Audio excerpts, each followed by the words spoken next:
Tens of thousands of Irish citizens filled the streets of Dublin today in a historic display of public discontent, marking one of the largest protests in recent years. The demonstrations, which paralysed parts of the city, centred on widespread frustration with the government's approach to immigration, housing shortages, and broader domestic policies, underscoring deep tensions over cultural identity, economic strain, and national priorities. Protesters, many brandishing Irish flags and chanting slogans like "Whose Streets?", "Our Streets," and "Ireland for the Irish," converged in central Dublin to demand tougher immigration controls and greater accountability from the government.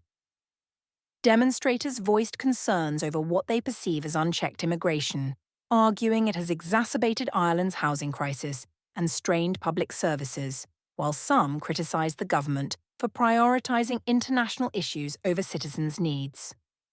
The protests coincide with Ireland's ongoing housing shortage and a notable rise in immigration, with approximately 150,000 people arriving in the country in the 12 months ending April 2024, including 30,000 returning Irish citizens.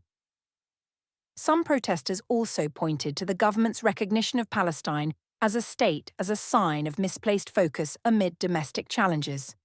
And Garda Síochána deployed a robust policing operation to ensure public safety, with a spokesperson affirming that Dublin remained open for business, despite significant disruptions.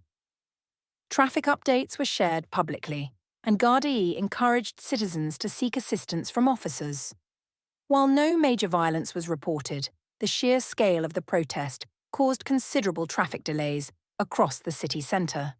The demonstrations signal a pivotal shift in Ireland's political landscape, with immigration emerging as a flashpoint issue following the general election on November 29, 2024.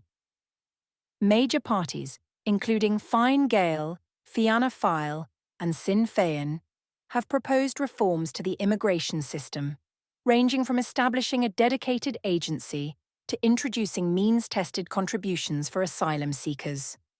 However, critics like Dr. Ebun Joseph, Special Rapporteur for Racial Equality and Racism Ireland, have cautioned against scapegoating migrants for systemic issues like housing, urging the public to critically evaluate political rhetoric on immigration.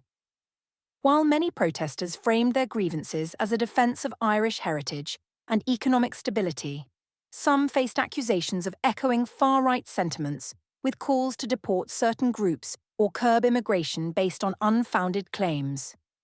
Ireland has seen a surge in far-right activity since 2022, with 476 anti-immigration protests recorded in 2022 and 2023, some escalating to arson and violence.